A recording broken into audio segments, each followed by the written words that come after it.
सलाम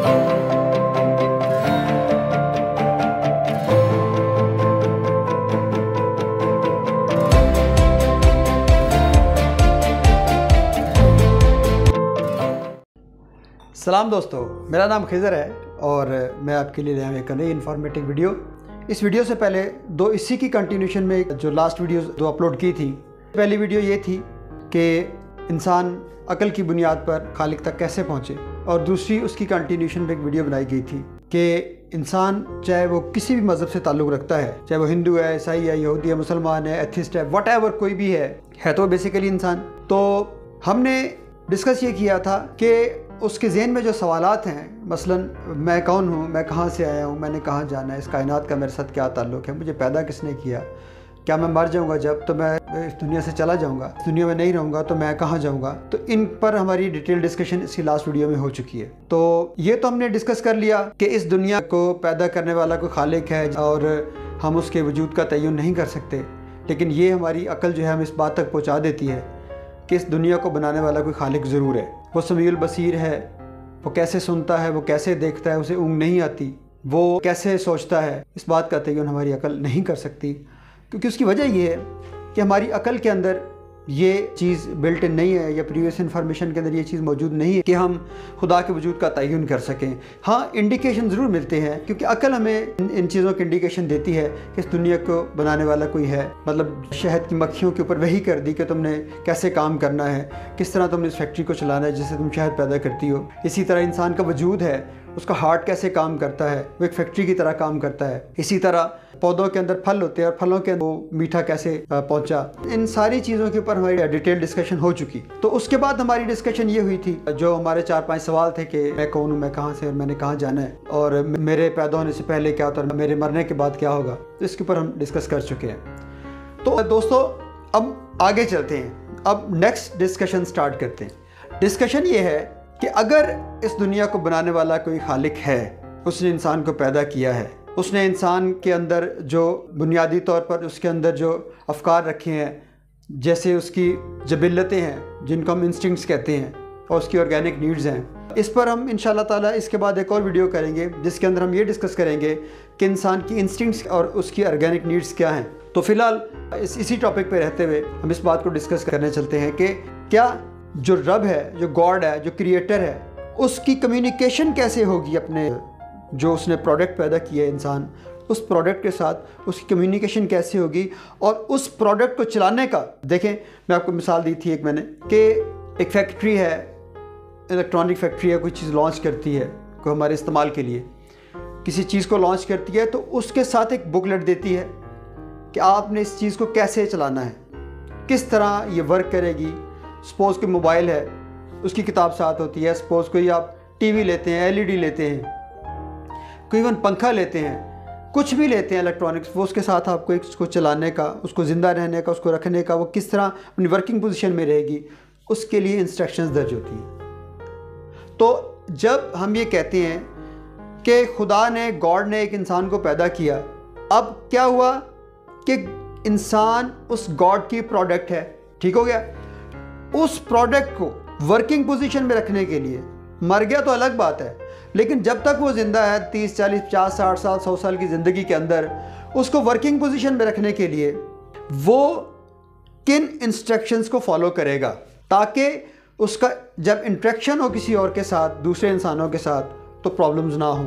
जाहिर है हमारी अकल देखती है कि इंसान जब दुनिया के अंदर रहता है उसके झगड़े भी होते हैं, उसकी आपस में लड़ाइयाँ होती हैं, उसके लेन देन के प्रॉब्लम्स होते हैं, बहन भाइयों से ताल्लुक़ है, माँ बाप से ताल्लुक़ है, बाप जो है वो अपनी औलाद के साथ कैसे पेश आए, औलाद अपने बाप के साथ कैसे पेश आए, अपने हमसाए के साथ कैसे पेश आना है, एक दुकानदार उसके साथ कैसे पेश आना है, उससे चीज़ लेनी है या वापस करनी है, या उसके कोई असूल तय होंगे, उसकी कोई इंस्ट्रक्शंस होंगी, कोई हदायत होंगी। तो उस प्रोडक्ट को वर्किंग पोजीशन में रखने के लिए, यानी गॉड ने इंसान को, क्रिएटर अल्लाह ताला ने जब इंसान को पैदा किया, तो उसने उस क्रिएटर को, उसको समझाने के लिए कि तुमने लाइफ को कैसे पास करना है, इस 50-60 साल की ज़िंदगी को, उसने 7 इंस्ट्रक्शंस दे दी। अब मज़े की बात यह है कि हम देखते हैं कि गॉड ने, अल्लाह ने, क्रिएटर ने इस सारे सिलसिले को चलाने के लिए 1,24,000 पैगंबर इस दुनिया में भिजवाए कि वो सिलसिला जो है बिल्कुल उसी तरह चलता रहे चलता रहे चलता रहे। जिस तरह क्रिएटर चाहता है इस अपनी प्रोडक्ट के हवाले से, तो वो मखलूक है जो क्रिएशन है उसको फॉलो करती रहे और आसानी से, खूबसूरती के साथ, इज़्ज़त के साथ अपनी ज़िंदगी को बसर कर सके। अब इसके लिए हमारी शायद डिस्कशन हुई थी कि इंसान 3 किस्म के ताल्लुकात हैं इंसान के। याद रहे कि ये जो तीनों ताल्लुक हम डिस्कस करेंगे उन सारे की इंस्ट्रक्शंस क्रिएटर ही देता है। सबसे पहला ताल्लुक किसके साथ है? मेरा गॉड के साथ। वो है इबादत का। मैं उसकी पूजा कैसे करता हूँ, उसकी इबादत कैसे करता हूँ, उसके आगे झुकना कैसे, मैंने उसने मुझे क्या तरीका बताया, ये है पहला। दूसरा ताल्लुक है हमारा लोगों के साथ। भाई मेरा हमसाया है, मेरा दोस्त है, मेरा दुकानदार है, मेरी बहन है, मेरा भाई है, मेरा बाप है, मेरी बेटी है, मेरा बेटा है, मेरे वालिदैन है। मैंने उनके साथ ताल्लुक़ को कैसे कायम रखना है। यानी पहला मेरे रब के साथ ताल्लुक़ इबादत का, दूसरा मेरा ताल्लुक़ दूसरे इंसानों के साथ और कायनात के साथ, जानवरों के साथ, बाकी जो चीज़ें दुनिया में पाई जाती हैं उनके साथ मेरा क्या ताल्लुक़ है। तो ये दूसरी किस्म का जो हमारा रिलेशनशिप है वो कहलाता है मामलात। तीसरा जो रिलेशनशिप है हमारा वो है मेरी ज़ात के साथ क्या ताल्लुक़ है, और उसे हम अखलाकियात का नाम देते हैं। यानी अगर मैं ईमानदारी से काम करता हूँ तो मेरे अंदर अखलाकी से पैदा हो जाएगी कि ये ईमानदार आदमी है। अगर मैं किसी शख्स के साथ मोहब्बत से बात करता हूँ, शफ़क़त से बात करता हूँ, एहतराम के साथ बात करता हूँ, तो मेरे अंदर एक सिफ़त पैदा हो जाएगी कि ये बंदा खुश अखलाक है। तो जो खुश अखलाकी का ताल्लुक़ है, जो अखलाकियात का ताल्लुक़ है, वो मेरी ज़ात के साथ है। लोगों के साथ ताल्लुक़ मेरा अखलाकियात का हरगिज़ नहीं है। लोगों के साथ ताल्लुक़ मेरा मामले का है। अगर मामला मैं खुश असलूबी से निभाऊंगा तो लोग मुझे ईमानदार कहेंगे कि यार ईमानदार आदमी है, इसने ये मामले को बड़ी खुश असलूबी के साथ, ईमानदारी के साथ निभाया है। और जो मेरा पहला ताल्लुक़ था वो मेरा रब के साथ है, इबादत। इन तीनों ताल्लुकात को, जैसे मैंने पहले अर्ज़ की कि इन तीनों ताल्लुकात जो हैं उनकी इंस्ट्रक्शंस, उनकी हदायत रब देता है कि तुमने इन तीनों ताल्लुकात को कैसे लेकर चलना है। ये अपनी अकल कोई ऐसी चीज़ नहीं बनानी। बिल्कुल मैं जो अर्ज़ कर रहा था कि किस तरह जब इंस्ट्रक्शंस एक खालिक देता है अपनी प्रोडक्ट को, यानी इंसान को, कि तुमने इस तरह ज़िंदगी गुजारनी है, और इस तरह ज़िंदगी गुजारने के अंदर ये तीनों चीज़ें आ जाती हैं, मामलात, अखलाकियात और इबादत। ये है हमारा आज टॉपिक है कि अल्लाह ताला जो है, गॉड है, वो किस तरह अपने बंदे के साथ इंटरेक्ट करता है, जिस पर हम आगे डिस्कस करते हैं। जी दोस्तों, जब हम बात करते हैं खालिक जो है वो अपने बंदे से कम्युनिकेट कैसे करेगा, ये अक्ल की डिस्कशन है। इसके अंदर ना कोई मज़हब आ रहा है अभी तक। अगर आपको कोई चीज़ लगती है कि मैंने कहीं किसी मज़हब को छेड़ा है तो आप बेशक डिस्कस कर सकते हैं मेरे साथ, नीचे आके कमेंट करें, मैं इंशाल्लाह ताला उसका जवाब भी दूंगा आपको। तो सबसे पहले बात यह है कि जब अब कम्युनिकेट करना है खालिक को अपने बंदों के साथ, क्योंकि उनको उन इंस्ट्रक्शंस पर चलाना है जो इंस्ट्रक्शन उसने दी हुई है। हमारे इंसान के जो मामलात महदूद हैं इन तीनों चीज़ों के अंदर, अखलाकियात, मामलात और इबादत के अंदर।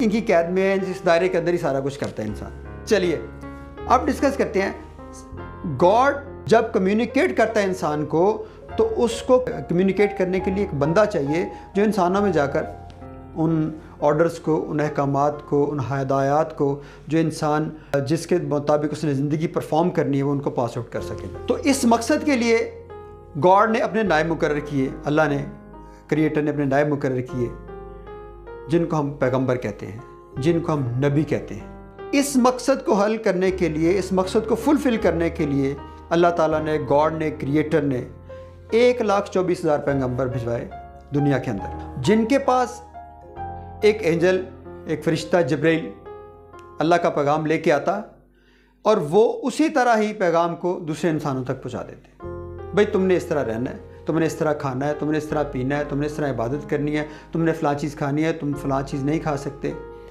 सिर्फ़ इसलिए ताकि इंसान जो है वो इज़्ज़त से और खैर अफ़ियत से अपनी उस ज़िंदगी को उस खालिक के कह के मुताबिक गुजार सके जिसने उसको पैदा किया। तो उन 1,24,000 पैगंबर की कंटिन्यूशन जारी रही।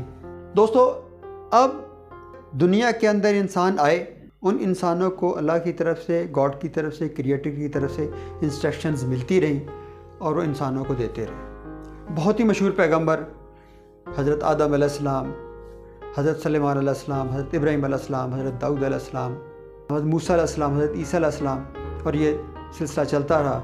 और फाइनली अल्लाह पाक ने जो पूरा इंस्ट्रक्शंस थी, हदायत थी, वो मुकम्मल की और फाइनली उन्होंने आखिरी नबी को भिजवाया जिनका नाम हज़रत मोहम्मद रसूलुल्लाह सल्लल्लाहु अलैहि वसल्लम है।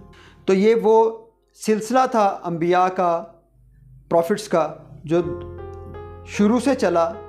जब दुनिया के अंदर पहला इंसान आदम आए और हवा आई तो उनसे ये सिलसिला चला और मोहम्मद रसूल सल्लल्लाहु अलैहि वसल्लम पर ख़त्म हो गया। इसकी वजह यही थी इस सारे कुछ को रिवील करने की, इंसानों के ऊपर उसको उन हदायत को जारी करने की, ताकि इंसान अपनी ज़िंदगी को इज़्ज़त के साथ गुजार सके। जब इंसान उन इंस्ट्रक्शंस को फॉलो किए बगैर अपनी ज़िंदगी गुजारता है तो वही ज़िंदगी उसके लिए अज़ाब बन जाती है। अब देखिए, अल्लाह चाहता तो हर इंसान के अंदर वही कर सकता था, गॉड चाहता तो बता देता कि तुमने ऐसे जीना है, ये खाना है, ये पीना है, ये नहीं पीना।